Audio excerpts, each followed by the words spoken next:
প্রথম ভাবছিলাম ঢল ঢল, এখন না দেখি টাইট। ও এটাই বেশি বেশি টাইট হলে স্যাপটা নিস, তাহলে একটু মুখে পিছলে পিছলে হবো, ছাতা দিলে প্যাককে যাবো। এটা স্যাপ দিলি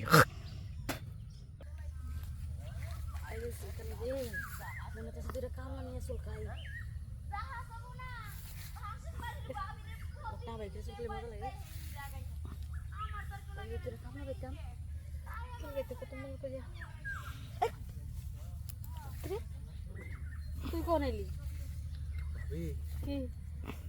এই আঙ্গুল দিয়ে কাজ করতেছেন নাকি? আরে না রে কইস না, ওই টয় আছে না, টয় মাথা নাই কি একটা পুষ্কুনি উঠছে, এনে বারো চুলকাই যাচ্ছে, এর লিগে টয়গুলো চুলকাইতেছে না, তার নগের কি অবস্থা হয়ে গেছে। আরে আল্লাহ, আপনারা এই একটা কাজ করেন, হ্যাঁ? একবারে মনে করেন যে টয়ার মধ্যে আঙুল দিয়ে এরম এরম করতেছেন। ছি ভাবি, ছি। আমার মনে করছে যে মনে করেন যে আসলে এই পুরুষ অঙ্গটা একবারে খুলে মনে করেন যে কুত্তো দিয়ে খাওয়া দেয়, বুঝছেন? কে এটার তো দাম নাই, হ্যাঁ? এটার যদি দামই থাকতো, মূল্যই থাকতো, তাহলে আমাদের কাছে এসে বলতেন এইটা দিয়ে তো খোঁচাইয়া দেওয়া যায়। আপনি আবার ওই আঙুল ঢুকা দিচ্ছেন কে ভিতরে, হ্যাঁ? ও তা তো ঠিক কইছস। আমি আর মনে মনে ভাবতেছি যে একটা কামলা নিয়ে তার এরকম আঙুল দিয়ে চুলকা টয়রা দিচ্ছে, মানে টয়ের ভিতরে আঙুল দিয়ে চুলকানের থেকে মেশিন দিয়ে চুলকালে বেশি বেশি চুলকানি।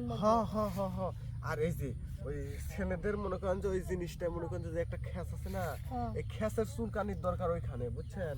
ও তাই তো কই, আঙুল দিয়ে তো চুলকানি কমে না, দরকার হচ্ছে খেসের চুলকানি, আর চুলকাইতেছিস আঙুল দিয়ে নাকি? মানে একটা জিনিস বুঝলাম না, আমার চোখ অটোমেটিক খালি আপনার এই জায়গা যাচ্ছে, এই জায়গায়। আর এই জায়গায় তো আকর্ষণ, তাই নাকি? হ্যাঁ চুমুক, ভাবি তোর চোখ হচ্ছে লোহা আর আমার চুমুক, তাই না নিয়ে ভাবি একটা কথা কই, আপনার কামলা হওয়ার দরকার নাই, কিচ্ছু করার দরকার নাই, আপনি দুই পাও একটু জায়গা দিয়ে বসেন, আমি আসল কামটা করে ফেলা দিই। হ্যাঁ আচ্ছা নি এখন ভালো করে চুলকাইস, আর তোর যে ডট আছে না, ওই ডট গুলো ভালো করে চাতাটা দিয়ে দিস, যাতে চুলকানিটা একবার কইমা যায়। ডট মানে বিসি দিয়ে? হ্যাঁ।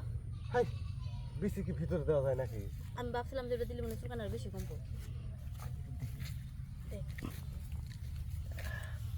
ওয়াও, সুন্দর না? কত সুন্দর। এ ভাবি, আপনার এটা কি সাইজ? হ্যাঁ, এটা কুশলি পিঠে সাইজ না তেল পিঠে সাইজ? আরে এটা হচ্ছে পুরো তেল পিঠে সাইজ, খালি উপরে ফুলে উঠছে, যখন একটা করে যাতা দিবি টিস করে ডাববো, আবার সারবি, আবার ফুলে উঠবো। আচ্ছা ঠিক আছে, দাঁড়ান তাহলে কামড়া সেরে ফেলা দিই। আচ্ছা নি বাবা, প্রথম ভাবছিলাম ঢল ঢল, এখন না দেখি টাইট। ও এটাই বেশি বেশি টাইট হলে স্যাপটা নিস, তাহলে একটু মুখে পিছলে পিছলে হবো, ছাতা দিলে প্যাককে যাবো। একটু স্যাপ দিলি বাবা, একবারে থ্যাপড়া নিয়ে গেছে। ভাবি হচ্ছে তো? আরে হইতেছে, একটু বেশি করে দে, চুলকানি কমে না কে? এটা কি করলি? একবারে জায়গাটা সরাই লাইছস। না না, আমি কিন্তু ছড়া ফেলাই নেই। হ্যাঁ, আপনি বললেন যে একটু জোরে দিস, জোরে করে দিছি, আর ভিতরে উড্ডুল্লান কিছু জিনিস সাথে বাই দিয়ে, ঠিক আছে, ঠাস করে মনে করেন যে বাড়ায় গেল। তা ভালো হয়েছে, মনে করছে আরেকটা চাতা যদি দিতি তাহলে চুলকানিটা মনে একটু বেশি কমতো। কাপড়টা একটু দেখ, একটু মুছি। আমার কাপড়টা মুছতেছস? যাইগে ভাবে যাবি গিয়া? হ্যাঁ, যাওয়ার আগে যদি আরেকটু বার চুলকাই দিতে অনেক মজা লাগতো।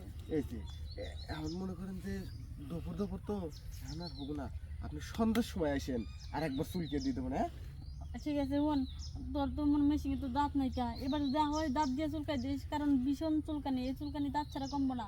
ভাবি আর একটা বুদ্ধি আছে, চুলকানি যেহেতু ভিতরে হয়েছে, বুঝছেন, হ্যাঁ। আপনি বাসায় তেনে চুলকানির মলমটা নিয়ে আসেন, আমার এইখানে মাখায়া, বুঝছেন, ভিতরে পুড়ছায় দেবো মলম, কোনো সমস্যা নাই। যাই আমি, হ্যাঁ, আপনি মলম আনেন কিন্তু। এই মনে করে আহিস, আইলে তো ভালো হইব, ভিতরে মলম দিয়ে যদি একটা জাতা দেয় তাহলে ভিতরে মলমটা ঢুকবো, আঙ্গুল দিলে তো আর মলম ঢুকে না।